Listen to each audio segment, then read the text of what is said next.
టీచర్స్ని చెప్పుకోవాలంటే మా teachers highlight అండి. నాకు కొంతమంది పేర్లు గుర్తులేవు, క్షమించాలి. కానీ ఒక్క టీచర్ మాత్రం చాలా ఇన్‌ఫ్లుయెన్స్‌డ్, యుగంధర్ మాస్టర్ గారు అని చెప్పేసని. ఆయన నేను ఫోర్త్ క్లాస్ నుంచి 10th క్లాస్ వరకు ఆయన స్కూల్లోనే కవితా నికేతన్ అని చెప్పేసని ఆ స్కూల్లో చదవటం జరిగింది. అద్భుతం ఆ మాస్టర్. ఆయన వల్లనే అసలు నాకు ఒక సబ్జెక్టుని ఎలా అవలీలగా అర్థం చేసుకోవడం ఎలాగా, దాన్ని అంశాన్ని పట్టుకోవడం ఎలాగా అనేది ప్రతి ఒక్కటి కూడా గైడ్ చేయడం అనేది మాత్రం ఆయన నుంచి నేర్చుకున్నాను. ఇన్ని సంవత్సరాల తర్వాత తలుచుకున్నాను మాస్టారు. అందరి సమక్షంలో కెమెరా సాక్షిగా చెప్తున్నాను, థ్యాంక్ యూ సో మచ్. ఎందుకంటే ఆయన ఎంత గర్వపడతారంటే ఇప్పటికి కూడా వాళ్ళకి ఆయన చెప్తారనమాట, అరే తల్లి అందరూ నాకు ఫోన్ చేసి చెప్తున్నారు, మీ శిష్యురాలు చూసారా ఇవాళ ఎంత పెద్దదైపోయిందో, ఎంతమందికి చెప్తుందో, ఎంతమందికి గైడ్ చేస్తుందో చూసారా అని చెప్తున్నారా. నేను చాలా హ్యాపీ ఫీల్ అవుతున్నాను. He's around 70 years right now. But ఆయన చాలాసార్లు అడిగారు, అమ్మ కలుద్దాము ఒకసారి రా తల్లి నా దగ్గరికి, అంటే నాకు కుదరలేదు. బహుశా వెళ్ళాలి ఏదో ఒక రోజు. Definitely I will come and meet you master. డెఫినెట్గా అండి, ప్రతి విద్యార్థి జీవితంలో ఒక టీచర్ ఉంటారు. డెఫినెట్గా వాళ్ళని ఇన్ఫ్లుయెన్స్ చేసి వాళ్ళ జీవితాన్ని ఆబ్వియస్లీ నేను అదే ఈ రోజు ఉన్నటువంటి విద్యా వ్యవస్థలో నేను బాధపడేది అదే. ఒకప్పుడు మాస్టర్స్ చైతన్యం చేసేవాళ్ళు, వాళ్ళ టాలెంట్ని చూసి, వాళ్ళ దీన్ని చూసి. ఇప్పుడు ఒక మాస్టర్ గురించి నేను మీకు చెప్పాను, మాకు ఎస్సే రైటింగ్ రాయాలి అని అంటే ఆయన లెసన్ చెప్పేటప్పుడు ఎంత అద్భుతంగా ఎక్స్ప్లెయిన్ చేసేవాళ్ళో, తర్వాత మాలో ఏం టాలెంట్స్ ఉన్నాయో వాళ్ళని ఆ వెర్షన్లో ఆయన బాగా ప్రోత్సహించడం అనేది జరిగేదన్నమాట. సో ఒకానొక సందర్భంలో అయితే నేను అప్పుడు ఇంటర్ అయిపోయిన తర్వాత నేను టోటల్గా మైండ్లో చెప్పేశాను, ఇంకా నేను టీచింగ్ ప్రొఫెషన్లో చదువుకుంటూ నేను ఇది వెళ్తాను అని చెప్పి ఏ మాస్టర్ గారి గురించి అయితే చెప్పానో అదే స్కూల్లో నేను టీచర్గా కూడా చేశాను అనమాట. చిన్నప్పటి నుంచి ఆయన దగ్గరే చదువుకొని, మీకు చాలా హ్యాపీయెస్ట్ మూమెంట్. ఆయన దగ్గరే చదువుకొని మళ్ళీ ఆయన స్కూల్లోనే నేను టీచర్గా జాయిన్ అయితే నేను లెసన్ బోర్డు మీద రాస్తున్నా, ఎక్స్ప్లెయిన్ చేస్తున్నా. ఆయన ఎంత గర్వంతో ఆలకించే వాళ్ళంటే నా క్లాస్ని, అంత చాలా హీ ఫీల్స్ వెరీ హ్యాపీ అనమాట. ఒకానొక సందర్భంలో ఆయన లేని సమక్షంలో, ఆయన కొన్ని ఇబ్బందులు వచ్చిన సమక్షంలో ఆ స్కూల్ని నేనే నడపడం జరిగింది కొంతకాలం, ఒక 6 months, అరౌండ్ 6 months అట్లా. అది నిజంగా నా లైఫ్లో చాలా చాలా సంతోషము. అటు మాస్టర్ గురించి మీరు హ్యాపీ, గురువుని మించిన శిష్యురాలు అయినందుకు ఆయన హ్యాపీ.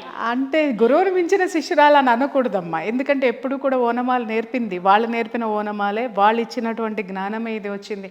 ఎప్పుడు కూడా శిష్యుడు గురువుని మించడు, ఎందుకంటే గురువు ఇచ్చిన జ్ఞానంతో ఎదుగుతాడు, ఎదిగేటట్లు ఆ గురువు చెప్తాడు తప్పితే ఈ పదాన్ని నేను ఎందుకో యాక్సెప్ట్ చేయను. మీరు చాలా ఎక్కువగా ఫోకస్ చేసే అంశం సనాతన ధర్మం. ఇప్పుడు దేశంలో సనాతన ధర్మం గురించి చాలా కాలంగా చర్చ జరుగుతుంది. దేశానికి అసలు సనాతన ధర్మం వల్ల ఇప్పుడున్న పరిస్థితుల్లో ఉపయోగం ఏంటంటారు? మీరెందుకు ఎక్కువగా ఫోకస్ చేస్తూ అటువైపు మళ్ళారు? నేను మీకు ఇందాక చెప్పాను, నేను 2 పోరాటాల మధ్య నేను పెరిగాను. నా చిన్నప్పటి నుంచి ఇవాళకి ఏదో ప్రియా చౌదరి భుజాలను వేసుకుని సనాతన ధర్మాన్ని మోస్తుంది అనుకోవడం అనేది అది ఎవరు తెలియని వాళ్ళు మాట్లాడేటటువంటి మాట. నా చిన్నప్పటి నుంచి నా ఇంట్లో గురువుల మధ్య పెరిగాను నేను. ఆ గురువులు చెప్పేటటువంటిది భగవద్గీత, రామాయణమా, భారతమా, భాగవతమా ఇవన్నీ చెబుతూ విన్నాను. అలాగే దానికి తోడు ఉపనిషత్తులు బోధించేవాళ్ళు. ఆడవాళ్ళందరూ వచ్చి కూర్చుని, ఇందాక నేను అన్నాను వరండా అని చెప్పేసి అని, ఆ గురువులు రాగానే, ఆ పీఠాధిపతులు రాగానే మా ఇంటికి వాళ్ళు వచ్చేవాళ్ళు, కూర్చునేవాళ్ళు, వీళ్ళు ఉపనిషత్తులు బోధించేవాళ్ళు. అవన్నీ మేము వినేవాళ్ళం కూర్చొని. ఇప్పుడు అందరూ ఈ యూట్యూబ్లు ఇవన్నీ చూసుకుంటూ కూర్చొని ఏమి నేర్చుకుంటున్నారు అనేది అది వాళ్ళ విఘ్నతకే వదిలేయాలి. పిల్లలకి ఏమి నేర్పుతున్నారో, తల్లిదండ్రులు ఏమి నేర్చుకుంటున్నారో తెలియదు. చిన్నప్పటి నుంచి కూడా మన యొక్క జీవన విధానము, మన యొక్క సంస్కృతి ఎంత గొప్పదో, నాగరికత అనేది భూమి పుట్టినప్పటి నుంచి కూడా అద్భుతమైనటువంటి నాగరికత అనేటటువంటిది మొట్టమొదటిసారిగా ఏర్పడి ప్రపంచం కంటే ముందు నిలిచినటువంటి దేశం భారతదేశం. ఇది కర్మభూమి. ఇక్కడ ప్రతి కర్మ జరుగుతుంది. పూర్వజన్మలో నువ్వు చేసుకున్నటువంటి కర్మ ఇక్కడే నువ్వు అనుభవించాల్సి వస్తుంది. గుడ్ కర్మ చేయడానికి, మంచి కర్మలు చేయడానికి కూడా నీకు ఇక్కడ గురువులు ఉన్నారు. ఈ స్థలము ఎన్నో తీర్థయాత్రలు, దేవుళ్ళు పుట్టినటువంటి స్థలం అండి ఇది. ఈ దేశం ఎంత గొప్పదైనటువంటి దేశం గురించి వినడం కానీ, ఆ గురువుల గురించి తెలుసుకోవడం కానీ, మన వేదాలు కానీ, ఉపనిషత్తులు కానీ అవన్నీ వింటూ ఉంటే అసలు మనం ఎవరం? అసలు ఈ ప్రపంచంలో మనం ఎన్ని జన్మలెత్తితే ఇంత గొప్ప భాండాగారము, జ్ఞాన భాండాగారము భారతదేశం. ఈ భాండాగారంలో ఆ జ్ఞానాన్ని ఎంత తీసుకోగలుగుతామో, అది చాలామందికి తెలియనటువంటి విషయాలు అనమాట. సో అట్లా ఆ చిన్నప్పటి నుంచి నాకు అది బ్లడ్లో ఉండిపోయింది కూడా. ఎప్పుడు కూడా ఇప్పుడు చాలామంది అడుగుతారు, మేడం మీరు ఎప్పుడు కూడా ట్రెడిషనల్గా కనిపిస్తారండి అనేసి. మోడర్న్గా ఉండనా అంటే ఖచ్చితంగా ఉంటాను. కానీ మోడ్రన్ అంటే ఏంటి? ఉన్నతంగా ఉండడం అనేది మోడ్రన్. అది నేను నమ్మినటువంటిది. కానీ ఎందుకు ట్రెడిషనాలిటీ అంటే నా చీరకట్టులో ఉన్న గొప్పతనం నాకు తెలుసు, నా బొట్టులో ఉన్న గొప్పతనం నాకు తెలుసు, నా జుట్టులో ఉన్న గొప్పతనం నాకు తెలుసు, నా నగలు నా అలంకరణలో ఉన్నటువంటి గొప్పతనం ఏంటో, దానిలో వచ్చే ఎనర్జీ ఏంటో నాకు తెలుసు. కాబట్టి నేను దాన్ని వదిలిపెట్టను, నేను దాన్ని మోస్తాను. ఎందుకు అనంటే నా రక్తంలో అది జీర్ణించుకుపోయింది, నా సంస్కృతి ఏంటి అనేది. సో కాబట్టి ఇవాళ రాను రాను ఇప్పుడు మీరు అడిగారు ఇది ఎంతవరకు అవసరం ఉందండి భారతదేశంలో అంటే, అసలు సనాతన ధర్మం అనే పదం ఎక్కడుంది అని అడుగుతున్నాను నేను. ఈరోజు విద్యా వ్యవస్థ, అసలు విద్య ఎలాంటి విద్య ఈరోజు అందిస్తున్నారు? నేను ఇందాక చెప్పాను, మా టీచర్ నాకు ఇన్స్పిరేషన్ అండి అని చెప్పాను. ఈరోజు పిల్లల్ని తీసుకొని అడగండి, ఏ టీచర్ నీకు ఇన్స్పిరేషన్ అని అడగండి. అసలు ఏ టీచర్ని వాళ్ళు ప్రేమిస్తున్నారని అడగండి, ఏ టీచర్ని గౌరవిస్తున్నారని. అలాగే ఏ టీచరు పిల్లవాళ్ళలో ఉన్నటువంటి టాలెంట్ను గుర్తించి వాళ్ళని దాంట్లో ప్రోత్సహించేటటువంటి స్వతంత్రత ఈ టీచర్లకు ఎక్కడుందో అడగండి. నేను టీచర్లను తప్పు పట్టడం లేదు. అందరూ ఏంటంటే ఒక సాలెగూడు చట్రంలో ఇరుక్కున్నారు. ఏంటా సాలెగూడు అనంటే డబ్బు సంపాదించడం కోసం మాత్రమే చదువులు అనేటటువంటి సాలెగూడులో చిక్కుకుపోయి ఉన్నారు. జ్ఞానం ఎక్కడ ఉంది? ఆ జ్ఞానం అనేటటువంటిది పోయి అజ్ఞానంలో మనం ఉన్నాము. ఈరోజు ఎంత అజ్ఞానంలో ఉన్నాము అనంటే సనాతన ధర్మం అంటే ఏంటి అంటే ఎవరికీ చెప్పడానికి లేదు, నిజంగా చెప్పడానికి లేదు. మా గురువులు నాకు చెప్పింది ఒకటి, సనాతన ధర్మం అంటే ఏంటి అనంటే ప్రకృతికి పక్కవాడికి ఇబ్బంది కలిగించకుండా నువ్వు అనేటటువంటి నీ జీవితము 10 మందికి దారి చూపించే విధంగా ఉండడమే సనాతన ధర్మం అని చెప్పారు. అండర్స్టాండ్? ఈరోజు మనం ఎలాంటి జీవితంలో ఉన్నాం చెప్పండి?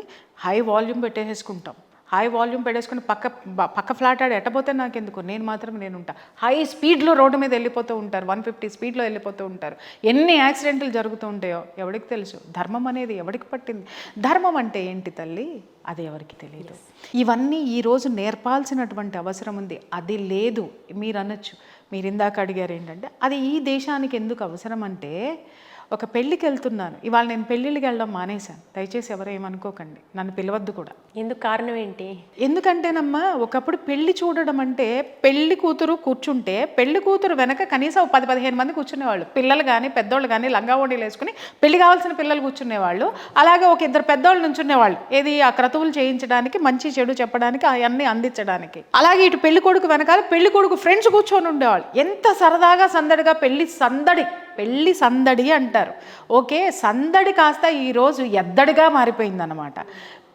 అదేంటి, మందిరం నిండా ఎవరుంటున్నారండి? కెమెరామెన్లు ఉంటున్నారు. మందిరం నిండా ఎవరుంటున్నారండి? జనాలు ఎవరన్నా ఉంటున్నారా?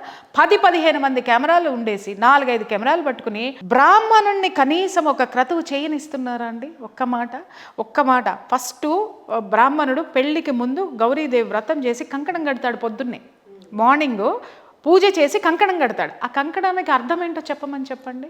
నువ్వు కట్టావుగా, కట్టు. కంకణం ఎందుకోసం అంటే కెమెరా కోసం. అప్పుడు కంకణం ఇలా చూడండి, మీరు మంత్రాలు ఆపండి పంతులు గారు, ఒక్క నిమిషం ఇలా చూడండి. మంత్రం మీద ధ్యాస ఉండదు, ఫోటో మీద ఫోజు మీద ధ్యాస ఉంటుంది.